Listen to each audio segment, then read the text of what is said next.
What if the reason poverty persists isn't a lack of effort, but a lack of alignment?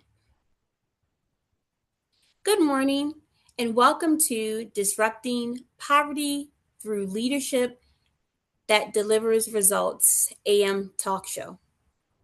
I am your host, Dr. Tekemia Dorsey, and today we're addressing a critical truth. No single sector can disrupt poverty alone. Not government, not nonprofits, not business. But together, aligned strategically, that's where transformation begins.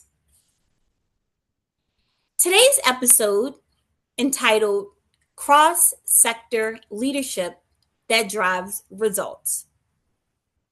Sounds easy in theory, but in practical application, it continues to blow up. We often see efforts happening in silos. What do you mean, Dr. Dorsey? Meaning nonprofits providing services, businesses hiring talent, and government funding programs. Silos, all doing important work, but often disconnected. Because poverty is not a single issue problem. It's a systems issue. And systems require coordination. So today, we're going to break down how leaders can move from isolated efforts to align cross-sector impact. Let's begin by understanding why cross-sector efforts often fail, despite good intentions, right? What are we going to do? Simply, we're going to address the reality. Collaborations sounds good. They really do. But execution is where it breaks down. And when execution breaks down, then collaboration cannot happen. And here's why. When execution breaks down and collaboration can't happen, it's often because of misaligned goals. Simply because each sector operates with different priorities. Another reason why execution fails and collaborations aren't good is communication gaps. Information is not shared effectively. Instead of long-term thinking, right, and as opposed to long-term thinking, short-term thinking needs to take priority. And this is where partnerships often fail because partnerships are project-based, not long-term. You cannot jump to L if you're still trying to work out A and B. And oftentimes when we're talking collaboration, there has to be there's a power balance that prohibits success. Because everybody wants to be empowered. But we have to understand that one sector dominates decision making. And where do we often see where collaboration fails? And I'll use an example, nonprofits. If there's a nonprofit that's looking to get a grant and they're needing a sponsor or they're needing partners in certain areas, or, they're trying to figure out how to make this work, they often seek collaborations or other collaborators. It could be a for-profit, it could be an individual, But 9 times out of 10, it's going to be another nonprofit or skilled individuals. And they go in with this mindset on the surface that everything looks great. But then when you go beyond the surface and get to the deeper part of it, everything falls apart. No one's stepping up. No one understands what the goals are. No one's taking the time to really look deeper than what a person is saying on paper. So misaligned goals. There is no one project manager identified between the organizations that ensure that communication is flowing properly. Communication gaps. People are automatically thinking towards that proposal or that funding or this project. So they're thinking long term as opposed to what's right in front of them. ABCs to project execution and success, right? And then everybody wants to be the head Indian in charge. That's not going to always work. So the result is effort without alignment. And the truth is, you cannot solve a systems problem with siloed solutions. You cannot solve, or you should not solve. You cannot and you should not solve a system problem with siloed solutions.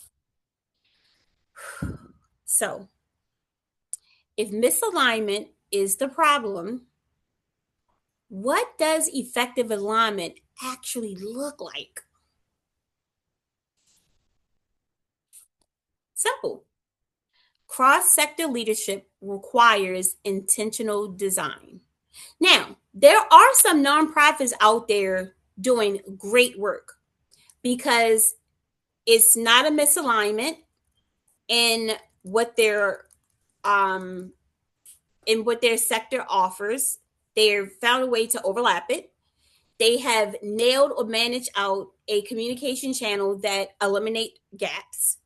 They're thinking short term and working towards long term, and they've identified the decision makers for all involved to make the decisions that's going to ensure that the project is successful. So it is possible. And when that happens, that's cross-section sector leadership with an intentional design. But then again, most people may not understand what that intentional design look like. And it start with shared outcomes, right? Shared, not individual. Not individual wins, but collective impact.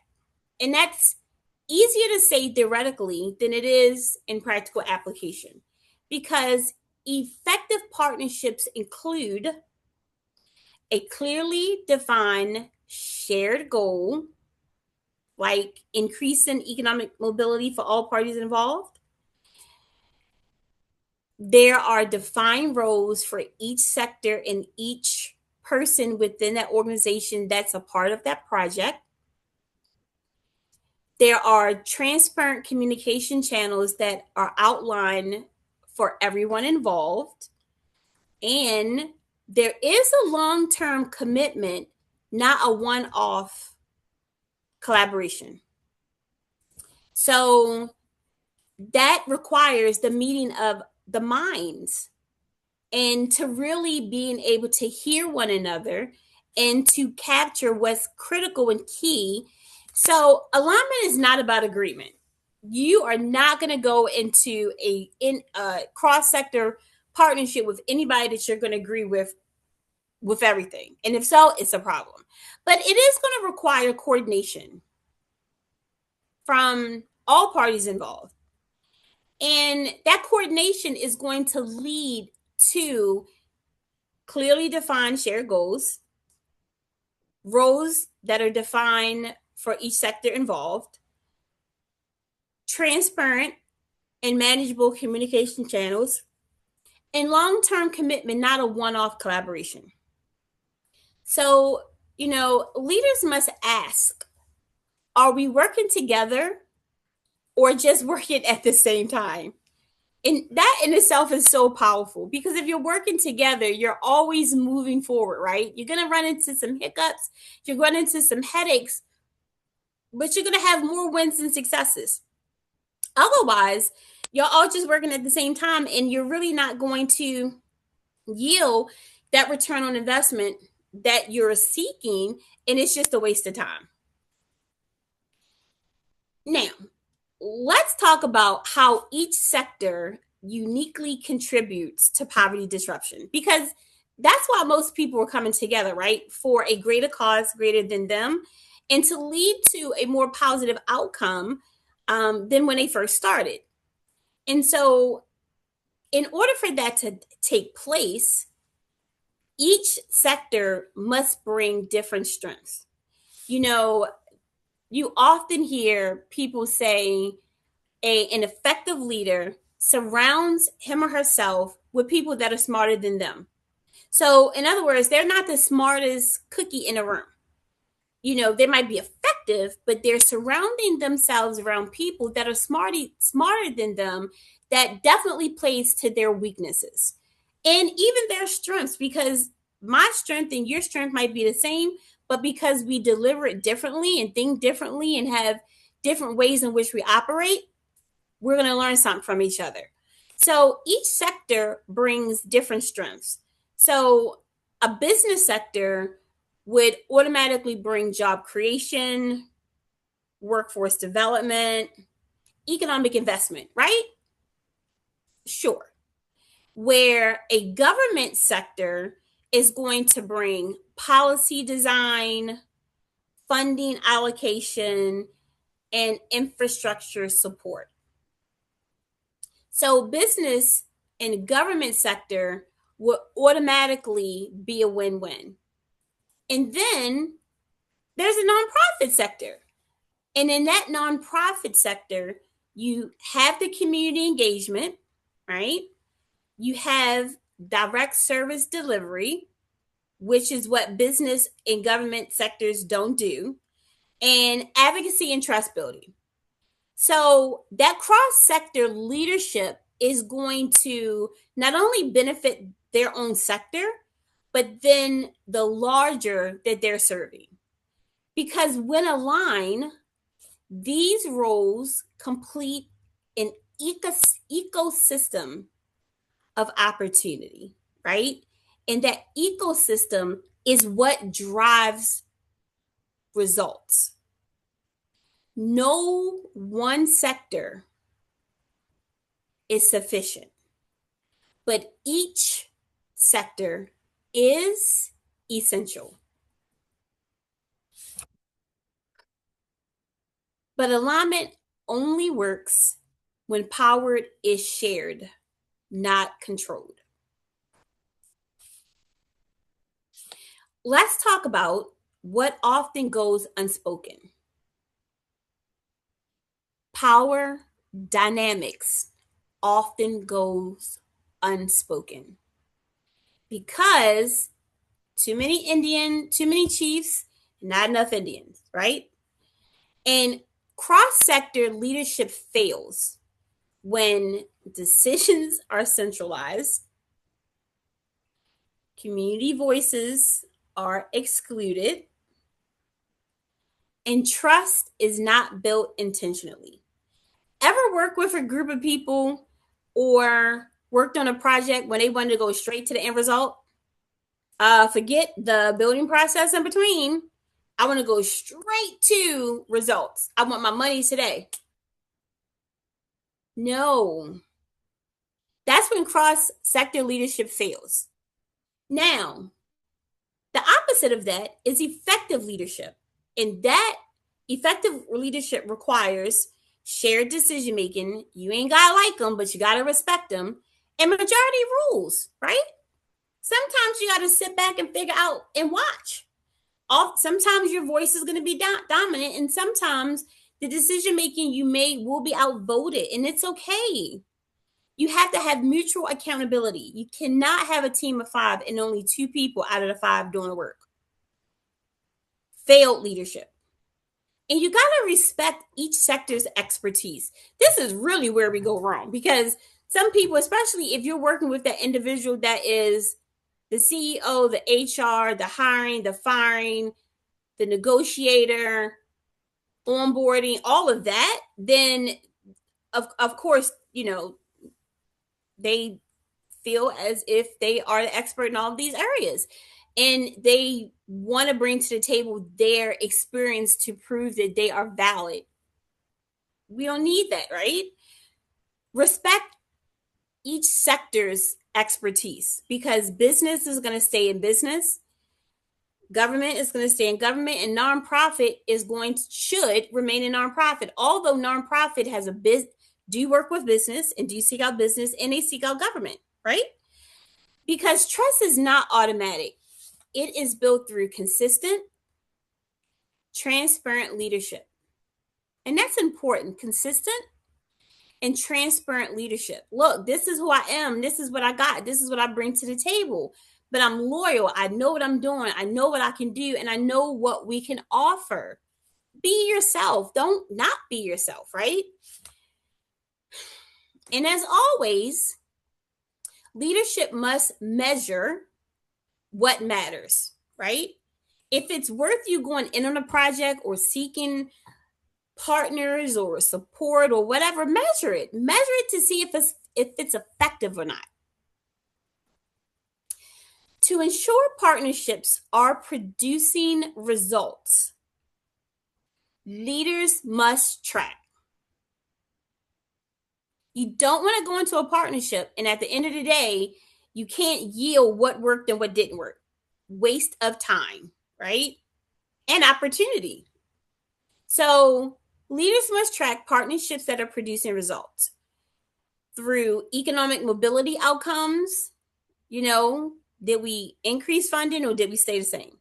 Employment and wage growth is another way that leaders should track the partnerships if the partnerships are producing results.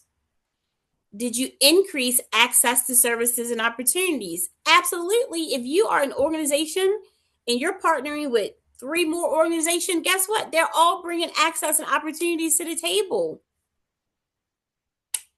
And then long-term community impact. How are you measuring the long-term 60, 90, 120, 180, 6 months community impact? Collaboration is not the goal. Results are. Results are what's going to move the needle from 0 to hero. You can collaborate all day. You can collaborate on a phone call. You can collaborate in a meeting. You can collaborate eating no Panera Bread or drinking Starbucks. But if it's not producing results, it's a waste. So let's bring this into action. Here is your leadership challenge. Identify one cross-sector partnership opportunity within your work. Identify one cross-sector partnership opportunity within your work. Define one shared outcome across the partners. Define one shared outcome across partners. Commit to one measurable result within 90 days. That's a quarter, right? One measurable result within 90 days. Because here's the truth, everybody. Alignment is the multiplier of impact. Alignment is the multiplier of impact. And leaders who understand how to align systems are the ones who will truly disrupt poverty. Whew. Another great episode. If this episode shifted your thinking on collaboration, take the next steps. Follow Disrupting Poverty Through Leadership That Delivers Results AM Talk Show. Share one partnership you are ready to build or strengthen. And tag a leader from another sector who should be at the table. Because real change doesn't happen in silos, everybody. It does not. It happens in alignment. And alignment requires work, but you can do it. Thank you for joining in to this episode. Hope you will tune into the next one. And until then, have a great day, a wonderful peace of mind, and be safe.